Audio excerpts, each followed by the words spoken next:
sometimes you get the idea that slaves were treated like dogs, and in some places they were. But in other places they were loved and treated like family members, and that's true. And Mammy Chloe was one of those. William snuck a note. Snuck? My wife's an English teacher, she doesn't like that word. But anyway, she snuck a note to Mammy Chloe, and she took it up to Mary Lee, locked in her room. The note said, "Would you be willing to marry me and join the church and come with me to Nauvoo, or come away with me?" She was ready. Okay, so she said yes. Now her mother was in on the secret. Her mother knew it. She really liked William. Oh, I gotta forget. I'm supposed to be taping this for my wife. I started taping it. Are you? Yes, I Okay. came in late, but I'm Okay. taping a little. This is where it gets really good, guys. Okay. So, William sends this note through Mammy Chloe, "Will you marry me?" She says yes. Her mother's in on it. So her mother does two things for her. One, she gives her Mammy Chloe. So Mammy Chloe now belongs to Mary Lee. And second, she takes all of her personal jewels and gives them to her so she won't be flat broke when she gets married. They make the arrangement. They're going to meet in a week. Remember where she fell off the horse? They're going to meet in a week in that place. How does she get out of the room? She climbs down the rose trellis in the middle of the night. You know what a rose trellis is? Kind of like a ladder and rose. Anyway, she climbs down 2 stories. Mammy Chloe's son is there with the horses, 2 horses. Mammy Chloe and she get on the horses and they ride off into the woods where they meet William. And then they ride all night long to get as far away as they possibly can so her father can't chase them. They find a minister and get married with Mammy Chloe as the witness. Yes? What state were they living in? They were in Missouri. Okay? And so they ride off. So now they're married. A year later, they have a little baby. Then another year later, they have another baby. And by now, her mother is pining away for her and is just really very just weak and ill. So the doctor says, if you don't let your daughter and your grandchildren come back, you're going to lose your wife.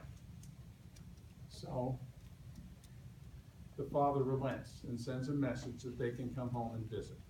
So William and his wife, Mary Lee, come home with the grandchildren. Her mother is thrilled. She is so happy to be with her daughter and her grandchildren that her health is revived and she gets stronger and better. And the father's impressed because he says, I can see you've taken very good care of my daughter and you're very happy and we're thrilled to have you here. So for a while, everything goes along fine. Then things go bad. The father says to him, I'm going to give you a large parcel of land, and I will build a magnificent house on it, which represents your status in the community. You can be a doctor here. He finished medical school by then. You can be a doctor here. But you have to give up that religion. You just have to give it up.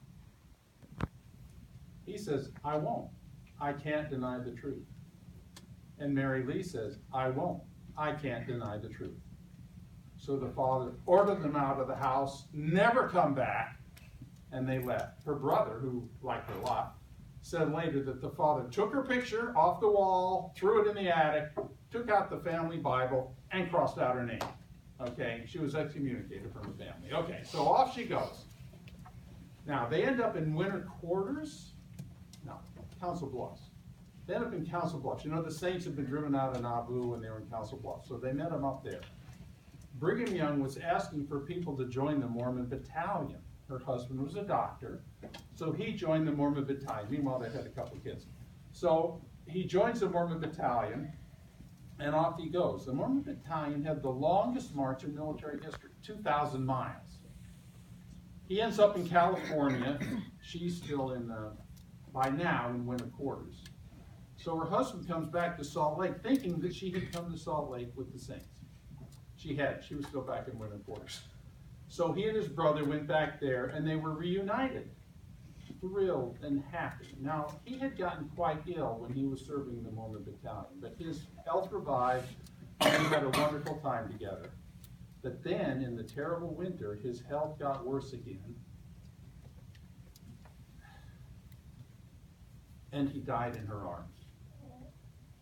The last thing he said is, I want you to promise that you will take you and the children to Zion. And she made that promise. 4 months later, a daughter was born.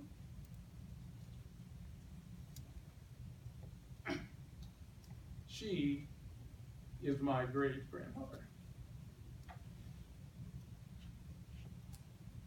Mary Lee has sold off these gems that her mother had given her one by one to stay alive. But by the time Mammy Chloe and her got to Salt Lake, they were flat broke. Fortunately, Mammy Chloe was an expert at weaving straw hats. And she taught Mary Lee how to make straw hats, and they went into business and had a booming business making straw hats. And that's how they survived.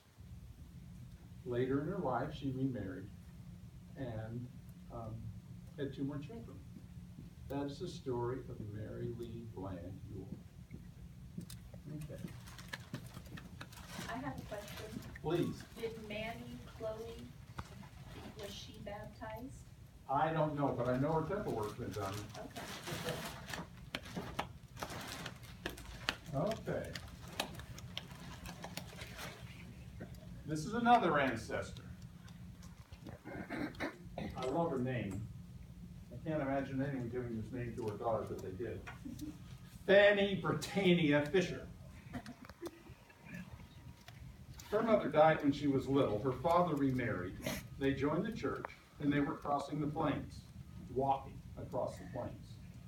She was 14 or 15. Is anyone here 14 or 15? Okay, that's her age. She's walking across the plains, and a cholera outbreaks in the wagon train behind them, and her new mother, Jane, is a nurse. So she goes back to help the wagon train behind them, and she gets cholera and dies. So Fanny Britannia is continuing on with no mother. She was with her family, and she got out into Salt Lake. Now, I don't know all the details, but probably for good reason. But there was some Gentile boy, you know what that is? Some guy who didn't earn his duty to God award. No, anyway. There was some Gentile boy there who was, I don't know what, stalking her or something. And so she ran into the home of Harry Lee to get away from him.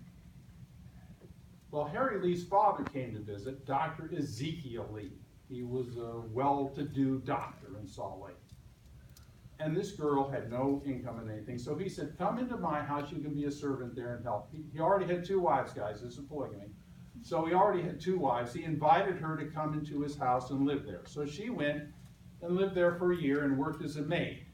Everyone in the family loved her, especially his previous wives. Brigham Young came to Dr. Ezekiel Lee and said, it's time for you to take another wife. I know, that's the way it happened then. And so Ezekiel Lee looked around and he said, well, why not Fanny? She lives here, we all love her, she fits right in with the family. He checked it out with her, probably had to check with her father, got approval from Brigham Young, and they were married. Here's the exciting part of the story. She was 15 and he was 61 when they got married. All right? They had 8 children. They had 8 children. The 4th child is my great-great-grandmother. They said that she had the best personality. Everyone loved her. She was very hospitable. She was so close to his older wives. The older wives' children were older than she was. But she was so close to her, they said it's almost like a mother-daughter relationship. That when his first wife was old and needed a lot of help and was near death, she called for Fanny to come and take care of her. So Fanny left her children and went over to take care of this woman in the last days of her life. Okay, so that's the story of Fanny Britannia Fisher. Now, I'd like to tell you the story of another ancestor. Not my ancestor, but another ancestor. Who is my hero, is my hero. I have known some great people in my life, and I'm sure many of them are heroes. But there's only one person that I know personally, intimately, who is a hero. And that is my wife. When I think of a hero, I think of my wife.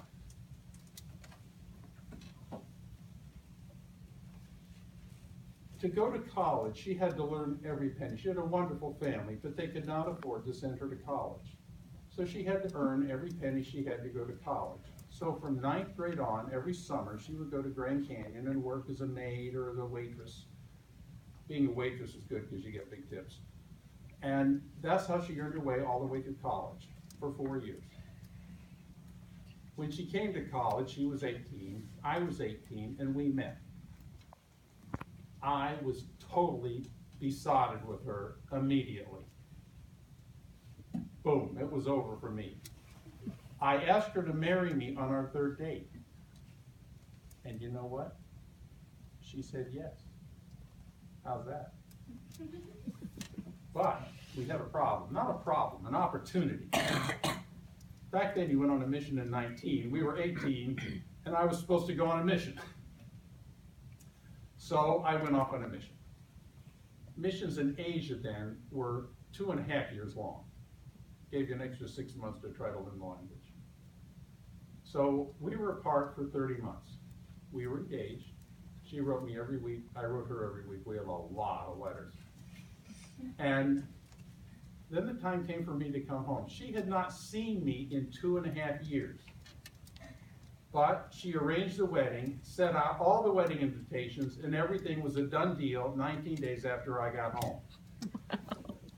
However, about 2 days before I got home, she started wondering, do I really want to marry this guy? I haven't seen him for 2.5 years.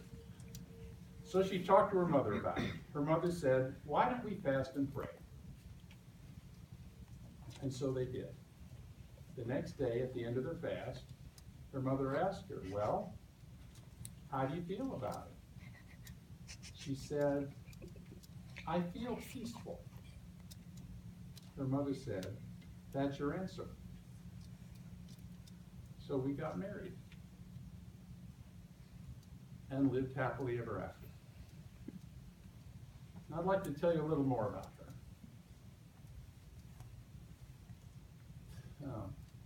We're at the Mayo Clinic one time, and they wanted her to have hip surgery. And she said, when should you have hip surgery? When is the right time? And the doctor said, when it's so painful you can't stand it anymore. And then he turned over and picked up her x-ray and looked at her x-ray and turned to her and said, you are one brave lady. I was there one time when her kidneys were hemorrhaging, and they had to run a tube up an artery into her body to stop the hemorrhaging. I was waiting as they took her into the operating room, and the doctor said, now I'm afraid we can't put you to sleep. We have to do this with you conscious. Because there are times when you're going to have to hold your breath, because that will give us a clearer picture of what we're doing. He said, it's very painful. But then he said, but women seem to handle it okay. I was there. I said, well, what about the men? He said, oh, they faint. All right. We were married, and I finished college and then went off to law school. We were so poor, I'm not sure you can get poorer than we were. All our furniture was stuff we picked out of the trash. You know how people put the furniture out at night? That's where we got our furniture from. We had a carpet with a big hole in it, so we put the chair over the hole in the couch. For Christmas, she cut out a paper Christmas tree out of green paper and put some green, yellow, red bows on it and pasted it on the wall. That was our Christmas tree. But you know what's amazing? She never complained. Never once. Never complained. Later, when I was a bishop, and this is the wrong thing to do, but I did it. I would leave home sometimes Sunday morning before anyone was awake and go to church. And by the time my day was over, I could stop and get a bite to eat on the way home because it was Monday. I was gone that much. And she had a family of young children that she had to prepare and get to church all by herself, week after week after week. She never complained once.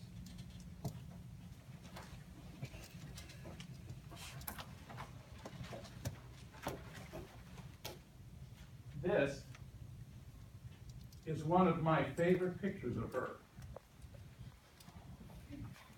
That's when she's in the delivery room with our 6th child. That epitomizes Marianne Evans. That's who she is. Totally unblinking in doing what she was decided to do. I'll tell you one other thing about her. When the prophet says to do something, she does it. There are no questions, there are no arguments, there are no ifs, ands, and buts. If the prophet says it, she's going to do it. And she has done that her whole life. It's very easy to be a good man when you're married to a woman like that. It makes all the difference.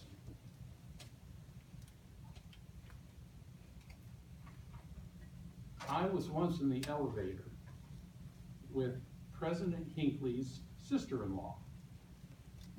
We were at a wedding, and a friend of ours' daughter was marrying her son. And I was being jovial, and I said, you know, what's harder? When your sons get married or when your daughters get married? And I was laughing because when your daughter gets married, you have to pay for the reception, guys. Heads up. Okay, so I thought we'd joke about that. She turned to me very seriously and said, it's when my sons get married. She said, I know I've raised my daughters to be faithful in the church, but I never know how my sons will turn out until I know who they marry.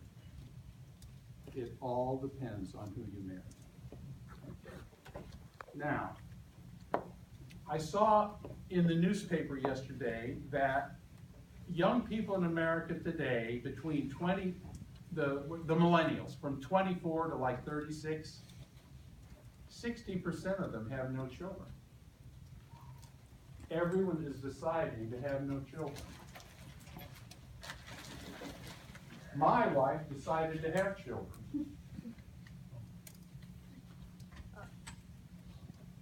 This is her family at our 50th wedding anniversary. That's them. That's what she has done with her life. When I say she's my favorite ancestor, it's because she's the ancestor of all these people. She's the ancestor of all my posterity. Something I've learned in doing genealogy. I'm a descendant of every generation, people being faithful in the church. If any one of them had left the church, I wouldn't be in it. Because I've had ancestors, uncles and aunts who left the church, and none of their posterity are in the church. The only reason I'm in the church is because every single generation has been faithful. This daughter is totally blind. She can't see at all. She has 7 children. She has an incredible husband. This daughter, her husband was bishop of Katie Fourth Ward. Katie Fourth Ward. You know, they have 12 children. A lot of them big football players.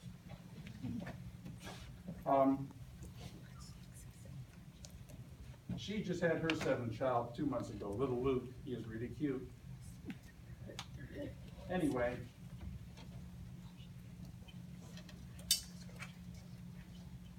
I was asked to talk about women and families. That's what I'm doing. I'll finish with a little bit of Chinese.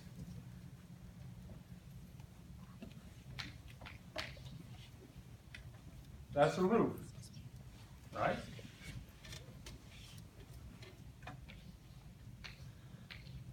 And that's a woman. Do you know what it means to have a woman under a roof? A woman in her home? Do you know what that word is? It's the word for peace and tranquility. A woman at home is peace and tranquility. These characters are 5,000 years old. They have a lot of meaning. I'll show you one other one. This is a woman, and this is a child. You know what that means? A woman with a child? It means good. That is the character for good. I am so grateful for the faithful women for generations and generations that made it possible for me to be in the church.